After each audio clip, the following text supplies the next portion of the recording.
नमस्कार, आप देख रहे हैं पायनियर हरियाणा और मैं हूं आपके साथ अनिका महेश्वरी।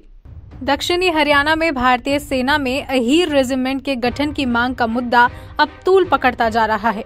गुरुग्राम में भारतीय सेना में अहीर रेजिमेंट के गठन की मांग को लेकर चल रहे अनिश्चितकालीन धरने को 93 दिन पूरे हो गए हैं। अब संयुक्त अहीर रेजिमेंट मोर्चा ने ऐलान किया है कि 15 मई को अपनी मांगों को लेकर गुरुग्राम के खेड़की डोला टोल प्लाजा से इफ्को चौक तक लाखों की संख्या में प्रदर्शनकारी मार्च निकालेंगे। किस तरह से तैयारी की जा रही है 15 तारीख को लेकर? 15 तारीख की पूरी भरपूर तैयारी है और आप देखोगे यहाँ से लेके रजौकरी बॉर्डर से लेकर जयपुर लगे यादव समाज है, आपको पूरा यादव समाज रोड पे नजर आएगा।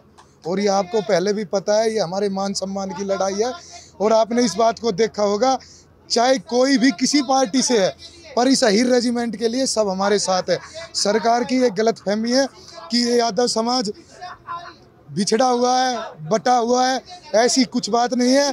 अगर बात अहीर रेजिमेंट पे और मान सम्मान पे आएगी तो पूरा यादव समाज चाहे किसी पार्टी में आपको एकजुट होकर और बैठा दिखाई देगा। अरुण जी, जब 23 मार्च को शहीद दिवस मनाया गया तो घोषणा की गई थी कि दिल्ली कूच की तैयारी की जाएगी। अभी फिर आप मार्च निकाल रहे हैं, लेकिन ये गुड़गांव तक ही सीमित रह गया, दिल्ली कूच क्यों नहीं कर रहे? दरअसल बात है, दिल्ली में हमारा कम से कम भी तो 1 करोड़ यादव ले जाने का लक्ष्य है, पूरी दिल्ली को घेरने का। इसके लिए हम यूपी, बिहार, मध्य प्रदेश सारी जगह कमेटियां बनाने लग रही।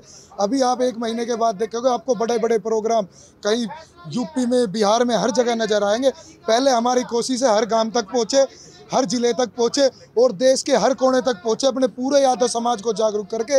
और बहुत ही जल्द एक दिल्ली की कॉल होगी, तब देखोगे आप लाखों करोड़ों की तादाद में यादव समाज दिल्ली पे जाएगा। ठीक मनोज जी, अब तैयारी की जा रही है मार्च निकालने की, कौन कौन शामिल होगा इसमें, कहां से लोग आएंगे और कितनी संख्या रहने वाली है? सबसे पहले तो मैं आज आप सभी प्रेस के माध्यम से आज हमें इतनी बड़ी शक्ति संयुक्त मोर्चे को मिली है कि आदरणीय योगेंद्र यादव जी, परमवीर चक्र विजेता, जो हमारे इस देश का गौरव भी और हमारे समाज का भी गौरव है, आज ये हमारी इस संयुक्त अहीर मोर्चा की राष्ट्रीय कोर कमेटी के सदस्य बने हैं। और इन्होंने अब ये इच्छा जताई है कि इस मुहिम को ये आगे पूरे देश में ले जाने का काम करेंगे और पूरी ताकत से इस लड़ाई को लड़ने का काम करेंगे। और रही बात 15 तारीख की, 15 तारीख को हमने पूरे समाज को, अपना जितना भी हमारे समाज की सरदारी है, सभी को हमने निमंत्रण दिए है। पूरा समाज की सरदारी, चाहे वो युवा हो, चाहे बुजुर्ग हो, चाहे नौजवान हो, चाहे मातृशक्ति हो, सभी इस जो आने वाली 15 तारीख को जो हमारे अहीर रेजिमेंट अधिकार यात्रा होगी उसमें सब शामिल होंगे। टोल को फ्री किया जाएगा?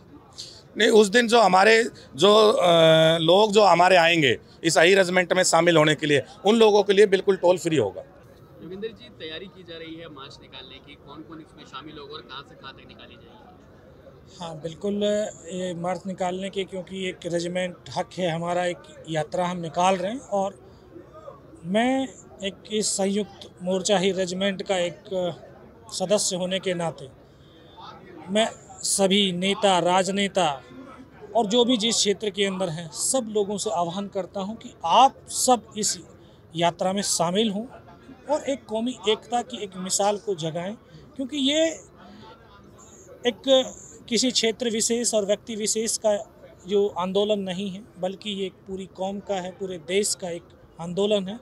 और मैं तमाम देशवासियों से भी विनम्र निवेदन करता हूं, उनसे भी प्रार्थना करता हूं कि जब हमारे इस मुहिम के अंदर आप लोग भी जो है सहयोग करें, बीड़ियाँ बद्दू भी सहयोग करें और सभी लोग, क्योंकि हम एक जो कौम होती है, एक देश की छोटी इकाई होती है, लेकिन इस कौम के अंदर से स्पिरिट पैदा होती है और वो स्पिरिट देश को ऊपर बढ़ाती है। और जो कौम बार बार अपना बलिदान देती हुई चली जा रही है, तो उस कौम के लिए उसकी पहचान, उसका निशान, उसका अभिमान, उसका स्वाभिमान मिलना चाहिए।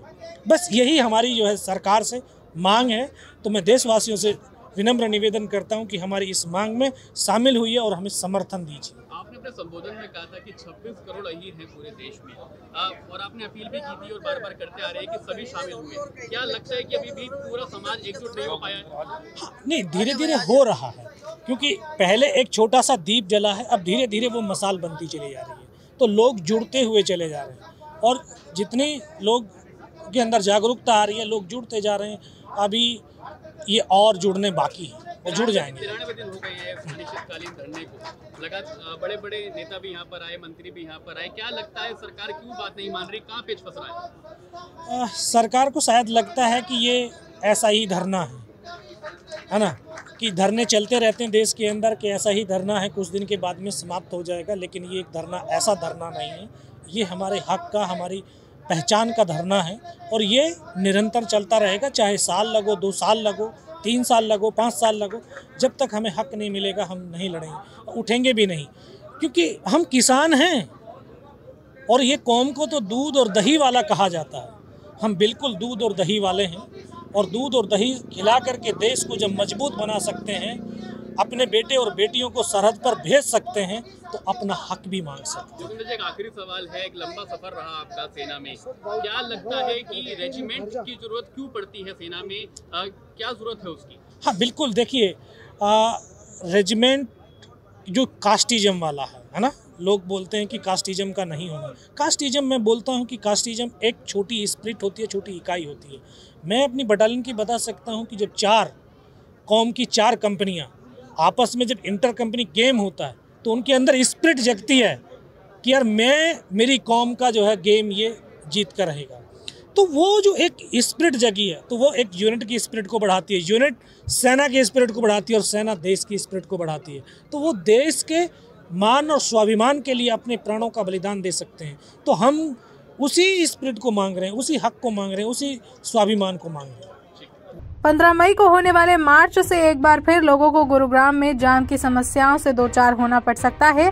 23 मार्च को अहीर रेजिमेंट मोर्चा ने शहीदी दिवस के रूप में मनाया था, जिसमें लाखों की संख्या में लोग जनसभा में पहुंचे थे। उस दौरान भी दिल्ली जयपुर हाईवे पर कई घंटों के लिए जाम हो गया था। ऐसे में 15 मई को भी ऐसी स्थिति पैदा हो सकती है। लेकिन ये तो साफ हो गया है कि सरकार और प्रदर्शनकारियों के बीच में आम जनता को परेशानियों का सामना करना पड़ रहा है। ऐसे में देखना होगा कि भारत सरकार क्या भारतीय सेना में अहीर रेजिमेंट का गठन करती है या ये आंदोलन ऐसे ही जारी रहता है। राष्ट्रीय समाचार पत्र पायनियर हरियाणा पढ़ने के लिए डाउनलोड करें हमारी वेबसाइट पर प्रकाशित ई-पेपर। दिन भर की तमाम छोटी बड़ी खबरें देखने के लिए सब्सक्राइब करें हमारे YouTube चैनल को। वीडियो को लाइक, शेयर और कमेंट करना न भूलें।